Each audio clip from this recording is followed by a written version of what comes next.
This is a transition from Superman into shoulder mount. This was a requested tutorial that I've gotten on both my Facebook group and also on YouTube. So for this one, you definitely will need to have a pretty solid shoulder mount because basically as you transition from the Superman out, it's pretty much the equivalent of an aerial shoulder mount. But depending on flexibility, sometimes this one can be a struggle. So we're gonna go from Superman, whatever your favorite way is into it. If you're looking for some ideas on transitions, definitely check out some of the links above or below or at the end of this video for some fun different variations on getting into Superman. So let's start with however your favorite way is to get into Superman. And we're going to transition to that cup grip shoulder mount. So into Superman here. Okay, from here, to try and pull back right away from here into a cup grip, I have to be really bendy, which I'm not, in my back. Instead, I'm gonna let my legs slide down so they get more vertical and then pull. Okay, and as I pull, my elbow goes out. Okay, then this other hand can reach back into a cup, switch that other hand, pull the pull to your shoulder, and then into your shoulder mount. Okay, so if you stay in your relatively horizontal Superman, pulling back into this takes a lot more strength and takes a lot of flexibility. I know when I first started as a puller, I didn't have the strength or the flexibility to do it.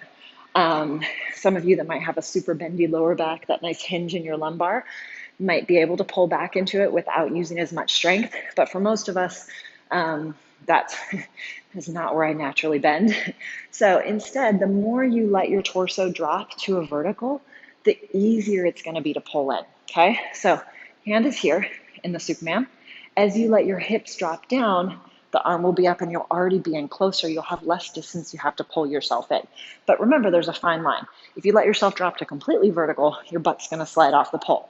So think of tipping to, somewhere diagonal. Okay, you're going to have to find that happy medium. And at the same time as your legs are lowering, think about already engaging the shoulder. So as the legs lower from parallel down, you're pulling and the elbow from here, elbow is going to the side. Okay, so it's pulling you back like into a twisted grip, as if you're going to go to like a princess grip shoulder mount, which you could. Twisted princess grip shoulder mount is not my favorite, so we're going to transition to cup. So if I'm in a left Superman, I'm transitioning through to my right shoulder simply because that's my favorite, but you can stay on your left side if you would like to, if that's or on the same side as Superman. Okay, so elbow bends and pulls to the outside of the pole. Okay, so looking at it from the back, elbow goes to the outside. The other hand is going to reach back and grab. Once it's there, I can either pull to the same side shoulder, or to me, it feels more comfortable to go to the opposite. Once I have this shoulder in contact, I can release this hand and switch it also into a cup grip. Okay, so the tip on this one to make this transition from Superman back into shoulder mount is let your torso lower. At the same time, keeping that still, squeeze your legs together like you're doing the pee-pee dance. Let your torso tip, and then coming back into that shoulder mount, okay? Depending on flexibility, you might need to tip more. Like I said at the beginning, the more you let yourself tip, the closer your body is and the less strength it requires to pull back. But at the same time, like I said, you do need to have a pretty solid shoulder mount because this is definitely not one of the easiest entrances to a shoulder mount. If you're looking for some ideas on strengthening and conditioning your shoulder mount, definitely there's a link up above there you can check out to work on conditioning your shoulder mount so that you can strengthen it. So once you do get this transition, you're able to lift out of it. Okay, so variation on the exit out of a Superman, taking it to your cup grip shoulder mount. Try it out, have some fun with it. Questions, comments, leave those below. Requests for future tutorials.